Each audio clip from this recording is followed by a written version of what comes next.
주거급여 혜택을 받고 있다는 건데, 자, 지금 방송을 보고 계신 분들도 나도 이런 혜택을 받을 수 있나, 또 한편으로는 궁금해하실 것 같아요. 네, 그 주거급여 지원 여부는 신청 가구의 소득, 재산, 그리고 주거 형태, 주거비 부담 수준 등을 종합적으로 고려해서 결정하게 되는데요.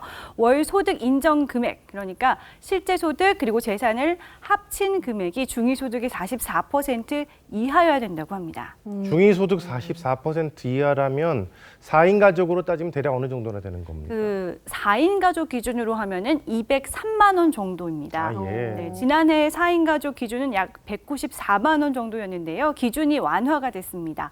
1인 가구의 경우에는 약 75만 원, 2인 가구는 128만 원 이런 식으로 가구별로 소득 기준이 다르다 보니까 확인이 필요하겠죠. 네. 집에서 가까운 주민센터를 방문해서 급여 신청을 하게 되는데 이 복지로 사이트에서 온라인으로도 가능합니다. 물론 신청을 한다고 다 되는 건 아니고요.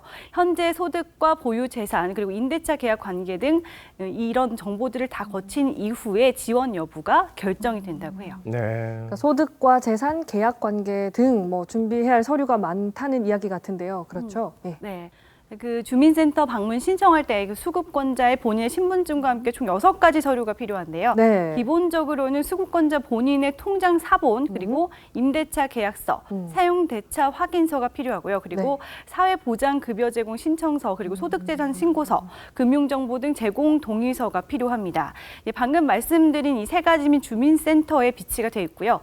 사용대차 확인서를 제출하는 경우에는 일부 가구를 제외하고는 급여 지급이 제한됩니다. 네. 그리고 화면으로 보여드리지 못했던 이 수선유지 급여 사업에 대해서 좀 더 보충을 해드리면요. 예. 수선유지 급여 사업은 주택 노후도 평가를 진행을 해요. 이 평가 결과에 따라서 각각 378만 원, 702만 원, 1,026만 원까지를 지원하게 되는데 장애를 가지고 있는 경우에는 추가 지원도 가능하다고 합니다. 이 주거급여 사업과 소득 기준 역시 동일합니다. 네. 예. 참 유익한 제도라는 걸 우리 방송 보고 계시는 분들 느끼고 계실 것 같은데요. 그런데 여기서 끝이 아닙니다. 올해는 지난해에 비해서 좀 확 더 좋아진, 달라진 부분이 있다면서요? 네, 좀 더 개선된 부분이 있습니다. 앞서 그 주거급여를 받기 위해서는 소득과 재산을 따져봐야 한다고 말씀을 드렸는데요.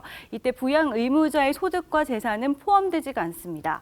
지난해 10월에 부양 의무자 기준이 폐지가 됐기 때문인데요. 그동안 실제로는 월세 등 주거 비용을 감당하기가 어려운데 자녀나 부모가 있다는 이유로 주거급여를 받지 못했던 분들이 있었거든요. 예. 이제 그럴 일이 없어진 겁니다. 실제 받는 급여액도 늘었는데 이렇게 올해 약 110만 가구가 주거급여 혜택을 받을 수 있다고 합니다.